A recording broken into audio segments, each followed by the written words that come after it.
বিরতির পর স্বাগত। এবার দিল্লির দিকে নজর রাখছে। দিল্লি থেকে চাঞ্চল্যকর খবর উঠে আসছে। এবার আইএএস কোচিং সেন্টারের বেসমেন্ট থেকে 3 ছাত্রের দেহ উদ্ধার হয়েছে। রীতিমতো চাঞ্চল্য। ইতিমধ্যেই পুলিশ তদন্ত করছে। দিল্লির মেয়র তদন্তের নির্দেশ দিয়েছে। বিজেপির নিশানায় রয়েছে দিল্লির পুরসভার আপের নেতৃত্ব। অর্থাৎ আইএএস এর কোচিং সেন্টারের বেসমেন্টেই 3 পড়ুয়ার মৃতদেহ উদ্ধার হয়েছে। তবে কি কারণে তারা বেসমেন্টে গিয়েছিল, তার পেছনে কারণ কি থাকতে পারে, বিস্তারিত জানবো। টেলিফোন লাইনে রয়েছে নিউজ ভ্যানগার্ড প্রতিনিধি সুমন্ত ব্যানার্জি। সুমন্ত, বেসমেন্টে কি করছিল পড়ুয়ারা, এখনো পর্যন্ত কি কিছু জানা গেছে? দেখো, বিষয়টা হচ্ছে অঙ্কিতা, যে মধ্য দিল্লির ওল্ড রাজেন্দ্র নগর এলাকার ঘটনা এটা, যেখানে একটা আইএএস কোচিং সেন্টার রয়েছে এবং সেখানে বেসমেন্ট থেকে একের পর এক পড়ুয়ার দেহ উদ্ধারকে ঘিরেই আতঙ্কটা ছড়িয়েছে। এটা কখন উদ্ধার হলো? আমরা জানি যে ভারী বৃষ্টি হয়েছে দিল্লিতে, সেই বৃষ্টির জন্য জলমগ্ন বিভিন্ন এলাকা রয়েছে ইতিমধ্যে, এবং জল ঢুকেছিল সেই কোচিং সেন্টারে। সেখান থেকেই এই বিপত্তি। এনডিআরএফ এর যে উদ্ধার অভিযান চলছিল, সেই সময় প্রথমে 2 জন ছাত্রী এবং 1 জন ছাত্রের মৃতদেহ উদ্ধার করা হয়।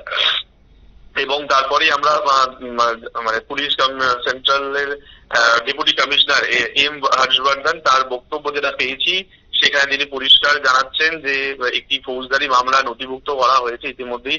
ফরেন্সিক দল সেখানে আছে, ফরেন্সিক সংগ্রহের প্রক্রিয়া চলছে।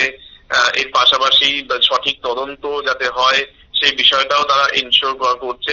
আপাতত মরদেহ আরএমএল মর্গে পাঠানো হয়েছে। কিন্তু তোমাকে জানিয়ে রাখবো যে এই যে 3 পড়ুয়ার মৃতদেহ, তারা কিন্তু 3টে ডিফারেন্ট রাজ্যের, উত্তরপ্রদেশ, কেরালা এবং তেলেঙ্গানা। এবং স্বাভাবিকভাবে এখানেই প্রশ্ন হচ্ছে, 3 জন আলাদা আলাদা রাজ্যের 3 জনই পড়ুয়া, তাহলে সেখানে কি ছিল? অ্যাকচুয়ালি যেটা জানা গেছে যে ওখানে একটা লাইব্রেরি ছিল বেসমেন্টে, এবং সেখানেই পড়াশোনা করছিলেন ছাত্রছাত্রীরা। আচমকাই বেসমেন্টে জল ঢুকতে শুরু করে এবং আটকে পড়া ছাত্রদের সরিয়ে দিতে দড়ি ব্যবহার করা হয়েছিল, এমনটাই কিন্তু কর্মকর্তারা জানিয়েছেন। কিন্তু বিষয়টা হচ্ছে যে এতটাই জল ঢুকে যায় যে আসবাবপত্র সহ সমস্ত কিছুই ভাসতে শুরু করে, এবং জলের কারণেই উদ্ধার অভিযান বাধাপ্রাপ্ত হয়।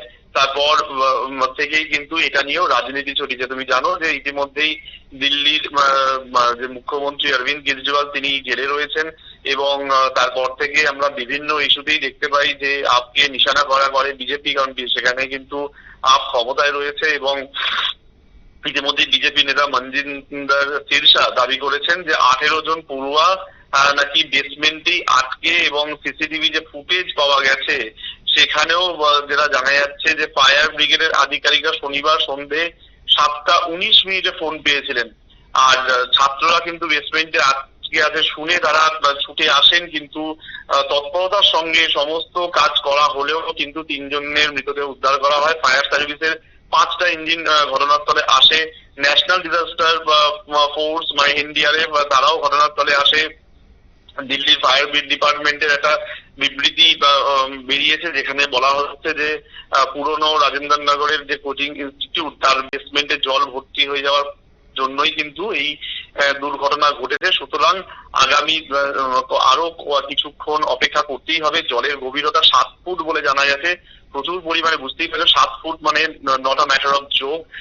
যেটা এত জল ক্রমাগত পাম্প করে জল বের করা, এটা যে কতটা কঠিন একটা দুঃসাধ্য কাজ এখন চলছে। এবং ছাত্রছাত্রীদের মৃত্যুতে অন্য পড়ুয়ারাও বিক্ষোভ শুরু করেছে। মানে শুধুমাত্র এখানে যে বিজেপি বা অন্য রাজনৈতিক দল জড়িয়ে পড়ছে তা নয়, এর সঙ্গে সঙ্গে কিন্তু ছাত্রছাত্রীরাও বিক্ষোভ করছে।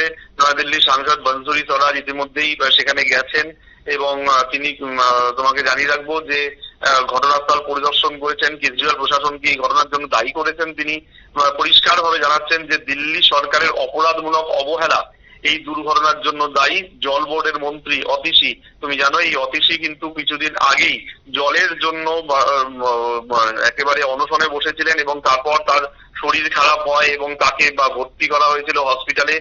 সেই অতীশী এবার এক্সট্যান্ডেলে লিখেছেন যে এই ঘটনার জন্য দায়ী হোক না কেন, তাকে রেহাই দেওয়া হবে না। হ্যাঁ, সন্ধ্যায় দিল্লিতে প্রবল বৃষ্টির কারণে এই দুর্ঘটনার খবর ঘটেছে, এবং তারপর আমরা দেখলাম যে ঘটনাস্থলে একের পর এক দিল্লির মেয়র বলো, স্থানীয় বিধায়ক বলো, প্রতি মিনিটে মিনিটে খবর সেখানে সেখানে বিভিন্ন স্তরের যারা প্রশাসনিক কর্তারা তারা এসে উপস্থিত হন। তারা গোটা বিষয়টিকে তাড়াতাড়ি করে বা যাতে চেষ্টা করেন যাতে পুরো বিষয়টা তাদের তদারকিতে উদ্ধার করা সম্ভব হয়, কিন্তু আনফর্চুনেটলি 3 জন ছাত্রের মৃতদেহ উদ্ধার হয় এবং এইটার পিছনে কিন্তু রাজনীতি এমন ছড়িয়েছে। তার সঙ্গে সঙ্গে তোমাকে জানিয়ে রাখবো যে জলই কি শুধু কারণ নাকি এর পিছনে অন্য কোনো বিষয় জড়িয়ে রয়েছে সেই বিষয়টাও কিন্তু খতিয়ে দেখা হচ্ছে। আপাতত যেটা প্রাথমিকভাবে লক্ষ্য সেটা হচ্ছে 18 জন পড়ুয়া যারা এখনো বেসমেন্টে আটকে বলেই আপডেট রয়েছে তাদেরকে উদ্ধার করা এবং তার পাশাপাশি এই ঘটনার তদন্ত করে যদি কেউ সত্যি জড়িত থাকে, যদি কেউ সত্যি এই বিষয়ে দায়ী হয়ে থাকে তাহলে তাকে খুঁজে বের করাই কিন্তু প্রাথমিকভাবে লক্ষ্য রয়েছে প্রশাসনের।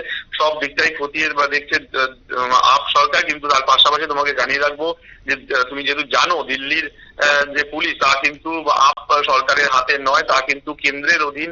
সুতরাং এক্ষেত্রেও কিন্তু বিষয়টা হচ্ছে যে পুলিশ কিভাবে তদন্ত করে এবং এনডিএফ কত তাড়াতাড়ি গোটা বিষয়টাকে বা গুছিয়ে নিতে পারে সেই সমস্ত দিকেই কিন্তু এই মুহূর্তে তৎপরতা চলছে। অঙ্কিতা, একদমই ধন্যবাদ সুমন্ত। অর্থাৎ প্রাথমিকভাবে জানা গেছে যে সেই কোচিং সেন্টারে জল ঢুকে যায়, যার জন্য আটকে পড়ে বহু পড়ুয়া, এর মধ্যে 3 জনের মৃত্যু হয়েছে। প্রাথমিক তদন্তে তাই বেরিয়ে এসেছে, কিন্তু এর পেছনে কি অন্য কোনো রহস্য রয়েছে? আশঙ্কা কিন্তু ধীরে ধীরে বাড়ছে। এখন দেখার বিষয় যে পুলিশি তদন্তে কি বেরিয়ে আসে। নিয়ে নিচ্ছে ছোট্ট একটি বিজ্ঞাপন বিরতি, সঙ্গে থাকুন।